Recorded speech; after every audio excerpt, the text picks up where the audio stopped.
Компанияның уставтык капиталы 100 миллион доллар екен Американын. 1 миллиард 200 миллион долларга чейин инвестиция тартуу каралып атыптыр. Программаңар барбы? Бул жерде Алахан Кемсабаевич на перспективу 1,2 миллиарда есть другие. Азыр билбейсиңер каяка жумшайсыңар. Пока не отработаны внутренние нормативные документы, инвестиционная политика, кредитная политика. Это должны делать органы правления, совет директоров после регистрации, когда будут уже отобраны члены совета, члены правления, они будут формировать уже внутренние все документы. Сейчас есть общая договоренность по капитализации, по финансированию, по созданию совместных подразделений. Билесизби? Кичине кыйналам.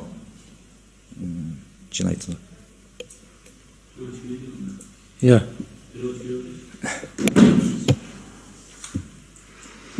Тилеле билбейсизби же каралып аткан маселени да билбейсизби? Здесь, Алахан Кемсабаевич, немного терминологии, я не могу свободно изъясняться, да? Төлөнгөн капитал компаниянын баштапкы түзүлүшү үчүн Кыргызстан эки тарап 5% түзөт экен да. Кыргызстан азыр мамлекеттин куржунунан 2,5 миллион доллар төлөйт экен.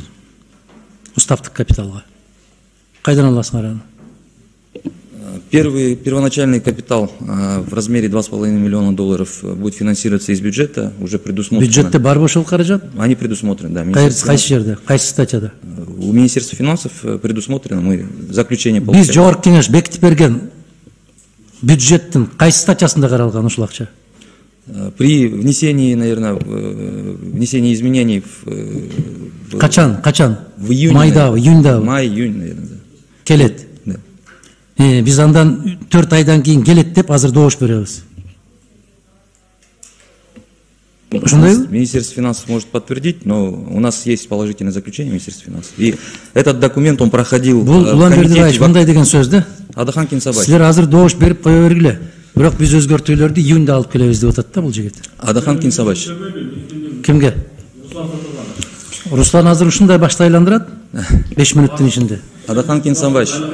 Алахан Кемсабаевич, саламатсызбы? Сунуш берем, азыр дагы 1-2 суроолор берип туруп.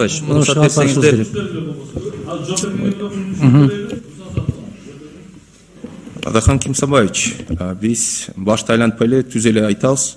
Бюджетте каралган эмес. Азыркы 2023 жылга бирок ошо өзгөртүүлөрдү бюджетке киргизип атканда 2,5 миллион каралат. Биринчи өзгөртүү киргизилип туруп, анан кийин бөлүнөбү же бөлүп алып туруп, анан өзгөртүү киргизесиз? Алахан Кемсабаевич, бул боюнча концепция деп атат. Азыр концепциялык бул фондду түзүш керек. Концепциясын ошону түзгөндөн кийин биз ушо акча табабыз. Жок, кечирип койгула. Бүт баардык нерсени биз кепилдик берип атабыз финанс министрлиги. Руслан иним, шымды буту тарабынан кийет да, башынан кийбейт. Шымды бут тараптан кийет. А силер айтып аткан сунуш бул. Шымды башыңардан кийгиле деп атасыңар. Андай болбойт. Мына республикалык бюджеттен 2,5 миллион акш долларын төлөөнү караштырат.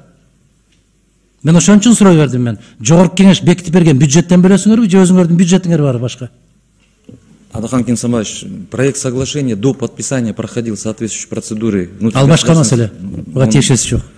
Есть комитет, решение комитета. Дагы бул жерде жазып атасыңар.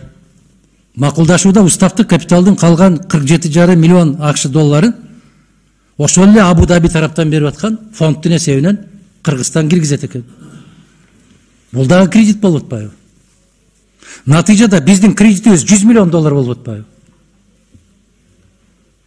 Могу жерде кесиптештер айтып аткан жанагы кичине жерине кыстарып койгон нерсеңерди таба турган деңгээлге келип депутаттар ушул маселени карашыбыз керек да. Кредит 50 миллион болуп атат. Ошону менен 47,5 миллионун дагы Абу Даби төлөп атат. Натыйжада Кыргызстан 100 миллион. Ал калай бир кыргыз эл карыздардын койнунда деген ким менен кетип бартабыз. Андай эмес деген түшүнүгүңүз барбы сизде? Алахан Кемсабаевич, это вариативные решения по дальнейшей капитализации. То есть это опции, которые потом будут уже обсуждаться с арабской стороной. Но это в данном соглашении мы пока не рассматриваем вопрос привлечения кредитных ресурсов. Мен азыр кесиптештер айткандай сунушумду коем четке кагуу боюнча. Мына жерде караңыз.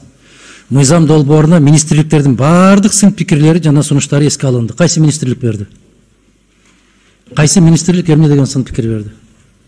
Ну, это стандартная процедура, Адахан Кимсабаевич. Калп сүйлөгөнүңөрдүн стандарты ушул. Нет, мы получили все соответствующие заключения. Кайсы министрден эмне деген сунуш алдыңар? Все министерства юстиции, Министерство финансов, Үчөөүн айтыңыз. Министерство иностранных дел. Үчөөүн айтыңыз. Министерство финансов, Министерство иностранных Эмне деген дел. сунуш берди алар? Нет, в целом заключение есть. Эмне деп беришти? Что будут предусмотрены ресурсы в рамках внесения изменений в республиканский бюджет. Мен Улан Бердибаевич, министрдин орун басары жооп бере албайт. Бул катка министр кол коюп жооп берүү бизге жиберип атат. Баардык министрликтердин сын пикирлери эске алынды дейт. Бирөөсүн да атай албайт. Экинчиден, возражений не было, Адахан Кимсабаевич, по согласованию. эске алынды деп атпайбы? Министр туура айтып атабы? Мына жазып атат, министриң жазып атат сен. Министриң жазып атат, мен окуп атам мына. Адахан Кимсабаевич, это редакционные были моменты, то есть Стандартное вранье деп атасың. не принципиального характера, замечания, предложения не принципиального характера, которые были внесены в Это для вас не принципиального характера. А для депутатов каждый голос, каждое доверие – это архипринципиальное. Потому что не вы будете выплачивать, наши избиратели будут платить. Соңында айтам, коррупциялык кесепеттерге алып келбейт экен мыйзам. Бизде кредиттин бүт баары коррупция менен өтөт да. Урматтуу Улан Бердибаевич, сунуш министрдин өзүнүн жоктугуна байланыштуу, мына жердеги пайда болгон суроолорго жооп бере албагандыгына байланыштуу бул маселени кийинкиге калтыруу жөнүндө сунуш киргизем. Добушка койсоңуз, рахмат. Урматтуу депутаттар, суроолорду ондо ушуну менен токтотойлубу? Каршы эмессиздерби? Кийинки сөз Адахан Кимсабаевичке берилет. Рахмат. Бул долбоор, бул сунуш колдоого ээ болгон өткөндө да. Бир гана ушундай сунуштар айтылган, дагы жакшыртуунун жолдору барбы деген сыяктуу. Сунуш азыр дагы кесиптештерден ошондой сунуштар түшүп атат. Кудайберген Назарбаевич азыр өкмөт мүчөлөрүнүн ичиндеги эң сапаттуусу дагы, эң сабаттуусу дагы, тажрыйбасы көбү дагы сиз.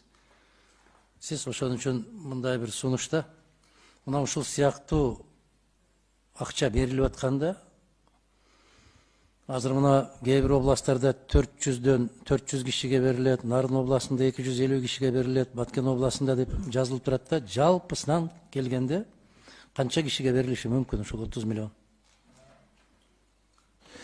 10 миң үй бүлөгө берилет 100 миң сомдон. 3 миң биздин жарандарга жаңы кесип беребиз. Анан сырткары ошолорго эле жарым жыл биз эмгек акысын төлөп беребиз. Негизде бул жумуш орду менен бир 23 миң адамга ээ болот. Биз колдойбуз, бирок мына 8-чи компонентинде, 8-чи компонент сиз жана жарыя кылган жерде үй бүлөнү тандоо деген турат да. Үй бүлөнү тандоо принциптери турат. Ошону биз баарыбыз өзүбүздүн элибизди билебиз да, кандай принциптер менен тандалып кетиши мүмкүн. Кээ бир айылдарда жөлөк пулга жөлөк пулга муктаж эмес инсандар жөлөк пул алат. Нукура жөлөк пулга муктаж болгон үй бүлөлөр калып кетет. Мындай бир оору пайда болуп калган. Бизде депутаттарда эле эмес, менимче жалпы жарандарда болсо керек. Ишеним жок да. Болгондо да кайтарымсыз бекер дегенден кийин Кудайдын берип калган ушул болот да.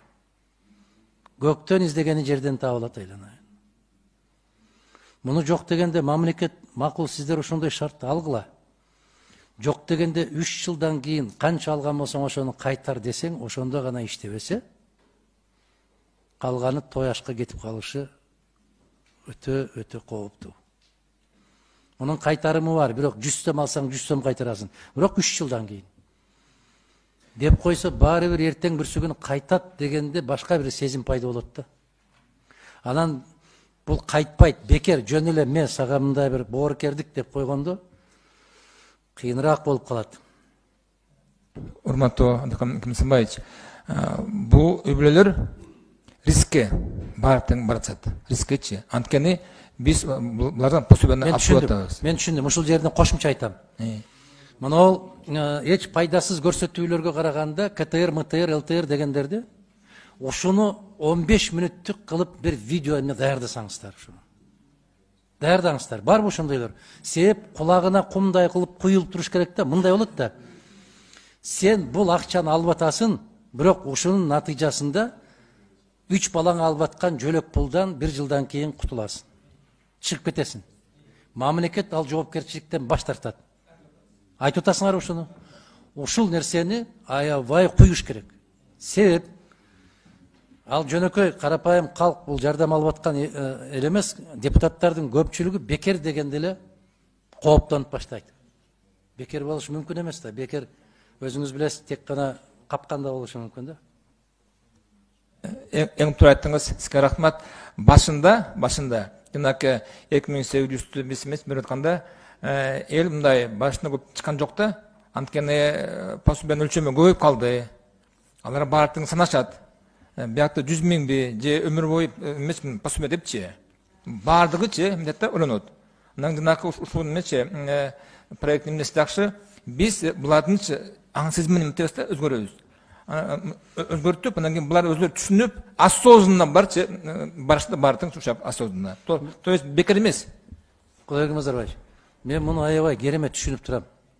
Ошол социалдык тармактагы мыйзамдардын баарын 10 жыл карап чыккан, тейлеген киши катары мен сизге айтайын, момундай болот да. Айыпсыз балдар айыптуу болуп калат да.